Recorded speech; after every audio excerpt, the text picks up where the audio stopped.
Good evening, and it's great to have you with us here as we near the end of another week together, and with just 5 days now until the inauguration of President-elect Joe Biden.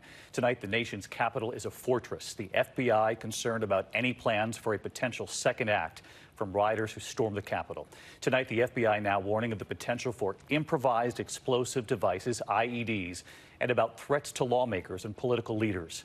And this evening here, the images from the Capitol surrounded by fencing now, razor wire, and thousands of National Guard troops. 25,000 troops will be there for the inauguration.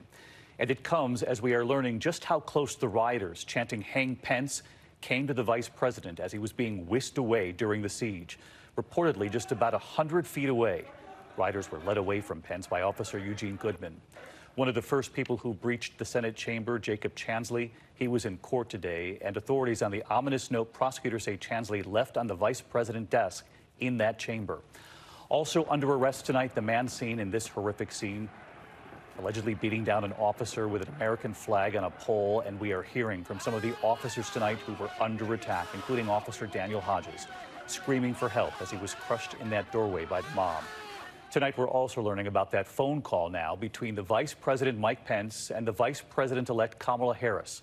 And news tonight here on President Trump, who is now planning a military-style farewell for himself on the morning of the inauguration. So we're going to begin here this Friday night with ABC's Martha Raddatz leading us off. Tonight, the nation's capital braced for violence. Checkpoints and barricades throughout the city. Armed National Guard patrolling Capitol Hill.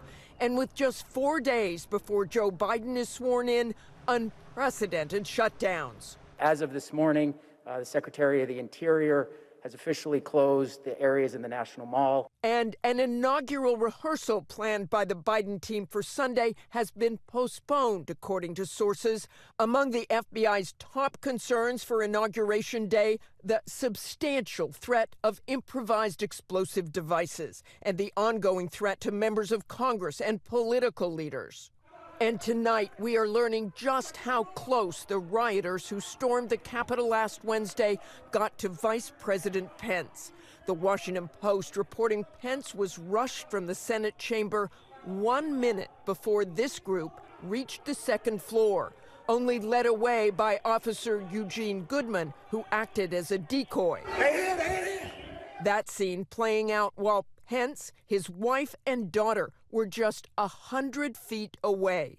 After he was rushed to safety, one of the first people to reach Pence's desk, Jacob Chansley, the so-called QAnon shaman. Prosecutors arguing he should remain in custody after leaving a note on Pence's desk that read, "It's only a matter of time. Justice is coming." Prosecutors also citing images they say are of retired Air Force Lieutenant Colonel Larry Brock with those zip ties as evidence of plans to take hostages. Brock and Chansley both served in the military. And Jacob Fracker, one of the 2 Rocky Mount, Virginia policemen arrested, is also a corporal in the Virginia National Guard, off duty at the time. Jenna Ryan was arrested today. The Texas real estate agent took a private jet to Washington and called it one of the best days of her life. And tonight, chilling firsthand accounts from some of the heroic police officers fighting off the mob last week. 32-year-old Daniel Hodges crushed against a door, not certain he would survive. At this point, my arms were pinned, so I couldn't really defend myself. Once he got my mask off, he also was able to rip away my riot baton from me and started beating me in the head with it. And Officer Michael Fanone, grabbed by the mob, tased and beaten. People started chanting, kill him with his own gun. And at that point, self-preservation kicked in. I remember thinking, I could kill some of these guys, but that would give them the justification that they were looking for, I think, to kill me. The father of 4 pleading for his life, talking today with our Pierre Thomas. I remember yelling out, not to anybody in specific, but, I have kids, and it seemed to work. But he suffered a mild heart attack and spent 2 days in the hospital. But it could have been so much worse.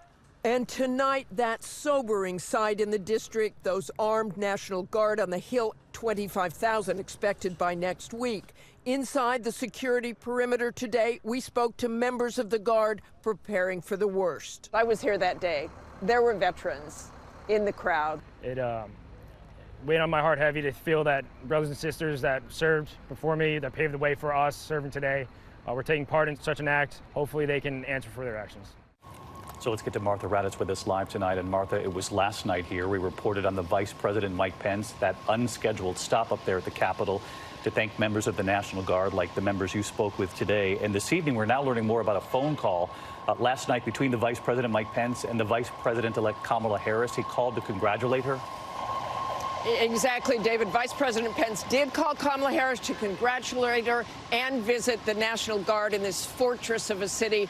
Donald Trump has stayed far away from the Hill, and of course, he hasn't called Joe Biden because he still refuses to concede. David? Martha Raddatz, who's been on the scene for many days for us, and we see that presence right behind you there tonight. Martha, thank you.